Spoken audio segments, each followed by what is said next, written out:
박항서 감독을 사람 취급도 하지 않은 채 매몰차게 내쳤던 베트남이 한국을 또 괴롭히고 있습니다. 이번 사태의 경우 사안이 워낙 심각해 많은 한국인들이 벼랑 끝에 서 있다는 말이 나올 정도입니다. 이에 많은 외국인들은 베트남은 역시 공산국가라서 믿으면 안 되는 나라였어. 한국은 베트남에 선정을 베풀었지만 그들은 은혜를 원수로 갚네.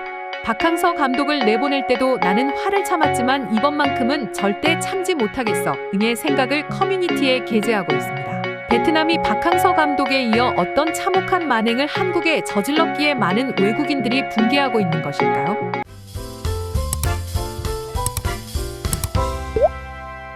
최근 베트남에서는 황당하다는 말 밖에는 나오지 않을 정도로 충격적인 일들이 벌어지고 있습니다.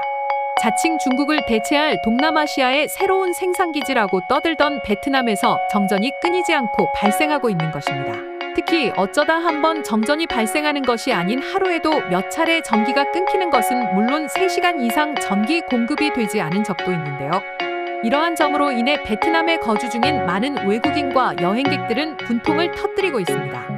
실제로 베트남의 민낯을 낱낱이 공개하고 있는 외국인들의 SNS를 살펴보면 현지 상황은 경악을 금치 못할 수준입니다. 나는 베트남에서 장사를 하고 있는데 하루에도 전기가 3시간 이상 끊겨 아까운 재료들만 버리고 있어. 전염병 사태가 종식되어서 베트남에 놀러 왔는데 끔뻑하면 정전이 발생해서 에어컨도 켜지 못하고 있어. 정말 최악의 여행이야. 이곳이 중국인지 베트남인지 분간이 가지 않을 정도로 인프라 시설이 취약해 어떻게 전기 공급이 안 될 수 있는 거지? 등의 반응을 보이고 있습니다. 문제는 베트남에서 빈번하게 발생하고 있는 정전 사태가 한국에 전가되고 있다는 사실입니다. 현재 베트남으로 진출해 있는 한국 기업은 무려 9천여 개가 넘는 것으로 알려졌습니다. 또한 재난 수준의 정전을 보이는 지역은 보통 북부 지역에 밀집해 있는데요. 그런데 5천여 개 이상의 한국 기업이 전력난이 가장 심한 북부 지역에 있어 정전으로 인한 피해가 가늠조차 되고 있지 않은 상태입니다. 정전으로 인해 베트남 현지 상황이 초토화되자 한국 기업들의 피해는 파국으로 치닫고 있습니다. 이미 하이퐁 산업단지를 비롯해 박장, 빈푹, 푸토, 박린성 등지에서는 예고도 없이 연쇄적인 정전이 발생하고 있어 제품 납기일을 맞추지 못하는 일까지 발생했는데요. 더욱이 베트남 정부의 통보라고는 12시간 내지 하루 간격으로 전기 공급을 중단하겠다는 무책임한 태도뿐이라 위기를 극복하기 버거운 처지에 놓였습니다. 상황이 상황인지라 베트남 때문에 피해를 온몸으로 받고 있는 한국인들이 처한 모습은 차마 말로 표현할 수 없는 지경입니다. 공장을 한창 가동 중인 벌건 대낮에도 시도 때도 없이 정전이 발생하자 전기가 다시 들어올 때까지 하염없이 기다려야 하는데요. 여기에 정전으로 인해 공장도 제대로 돌아가고 있지 못한데 인건비만 줄줄 나가고 있어 해결의 실마리가 보이지 않는 상황입니다. 이런 가운데 한국을 넘어 전 세계인들을 분노로 몰아넣고 있는 행동이 있어 베트남은 국제적인 지탄을 받고 있습니다. 베트남에 진출한 9천여 개의 한국 기업 중 1천여 곳의 기업을 회원사로 둔 코참은 베트남 총리에게 직접 서한을 보내 사태 해결을 촉구했습니다.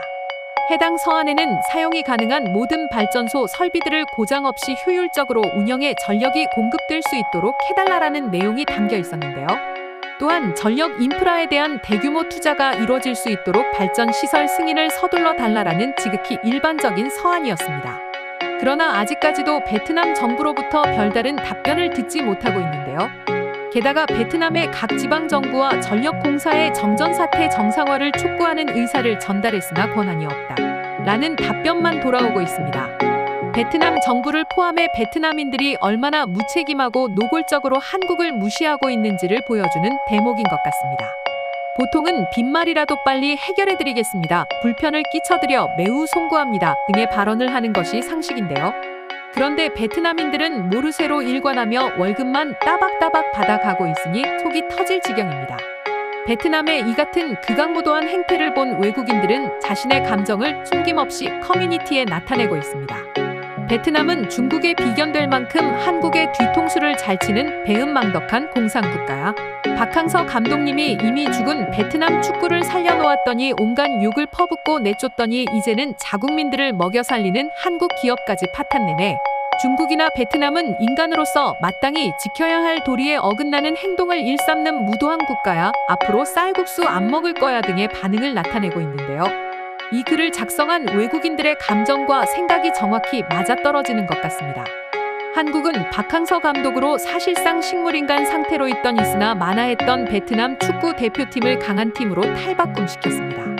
하지만 박항서 감독에게 돌아온 것은 감사함과 존중이 아닌 쌀국수 먹으러 온 한국산 머저리이자 민머리라고 비난하기 일쑤였죠. 그리고 이제는 하다 열악한 인프라 시설로 베트남에 진출해 있는 많은 한국 기업들에게까지 피해를 입히니 말문이 막힐 지경입니다. 이러한 점 때문이었을 겁니다. 일각에서는 베트남이 고의로 정전을 일으켰을 수도 있다는 의견이 나오며 철저한 진상조사를 요구하는 목소리가 나오고 있습니다. 영상 초입에서 설명드렸듯이 베트남 현지에는 9천여 개가 넘는 한국 기업들이 진출해 있는데요. 이 가운데에는 삼성전자와 현대차 같은 대기업들도 다수 존재해 사실상 베트남 경제를 떠받치고 있습니다. 그런데 베트남인 노동자들은 정전을 이유로 제대로 된 일을 하지 않으면서 월급은 따박따박 받아가고 있으니 합리적인 의심이 새어나오는 것입니다. 박항서 감독도 처음에는 긍정적으로 바라봤으나 시간이 지나니 헌신짝처럼 버린 사례가 있으니 말이죠. 이 밖에도 전 세계 국가들은 탈중국 기조로 노동력이 값싼 베트남으로 생산 기지들을 옮기고 있는데요. 이 때문에 베트남이 정전을 핑계로 또다시 한국 기업들의 단물만 빼먹고 버리는 것 아니냐는 우려가 나오는 배경이기도 합니다. 정말이지 많은 외국인들의 생각처럼 공산국가는 절대 믿어서는 안 된다는 것을 이번 기회에 뼛속 깊이 느꼈습니다. 그럼 지금부터 베트남에서 벌어지고 있는 잇따른 정전으로 피해가 가중되고 있는 한국 기업들을 지켜보고 있는 외국인 반응 살펴보도록 하겠습니다. 역시 독재가 만연한 공산국가다운 모습을 보여주고 있네. 중국이나 베트남은 아직도 독재를 하면서 자신들은 자유가 보장되는 국가라고 헛소리를 하고 있지. 하지만 이번 정전에서도 알 수 있듯이 베트남이 보이는 행동은 매우 모순적이야. 베트남인들의 생각은 뻔하지. 정전을 핑계로 일은 제대로 하지 않은 채 돈만 받아 가겠다는 더러운 속내 말이야. 한국만 불쌍하게 되었어. 선의를 가지고 도와줬는데 또 배신당하게 생겼으니 말이야. 박항서 감독도 단물만 쏙 빼먹고 버렸지. 베트남인들의 이중적인 모습은 중국을 능가하니 이제부터라도 절대 믿어서는 안 돼. 나는 아직도 베트남인들이 박항서 감독에게 한국산 머저리라고 말했던 것이 잊혀지지가 않아. 인프라 시설이 얼마나 좋지 못하면 시도 때도 없이 정전이 발생한다는 것일까? 베트남도 중국처럼 겉으로는 잘 발달되어 있다고 떠들지만 실상은 완전히 달랐네. 중국과 베트남인들의 거짓말 실력은 대단하다니까. 나는 앞으로 베트남으로는 여행 갈 일이 없을 것 같아. 정전이 계속 발생해서 밤에도 스마트폰 불빛으로 생활했거든. 얼마 전 했던 베트남 여행은 내 인생에 있어서 최악의 여행으로 기억될 것 같아. 9,000개가 넘는 한국 기업들이 베트남에 진출해 있다는 것이 놀라워. 베트남이 더 큰 사기를 치기 전에 한국 기업들이 탈출해야 하지 않을까. 베트남은 중국보다 더하면 더했지 배신의 강도가 약할 나라가 아니니 말이야. 베트남과 중국은 일심동체인 것 같은데 왜 서로 헐뜯는지 모르겠어. 서로 너무 비슷한 모습에 화라도 나는 것인가? 안타까운 나라들이야. 오만방자하고 말이지. 착한 한국만 또 모든 피해를 받게 되었네. 너무 착해도 탈이라니까. 근데 정전의 피해가 생각보다 훨씬 커서 많이 걱정이 돼. 베트남도 중국만큼이나 믿을 국가가 못 되니 현명한 한국인들이 하루빨리 베트남에서 철수했으면 좋겠어. 이상으로 베트남에서의 정전으로 많은 한국 기업들이 피해를 입고 있는 것에 대한 외국인 반응 소개해드렸습니다. 오늘도 영상 끝까지 시청해주셔서 감사드리며 여러분의 구독과 좋아요는 영상 제작에 큰 힘이 됩니다.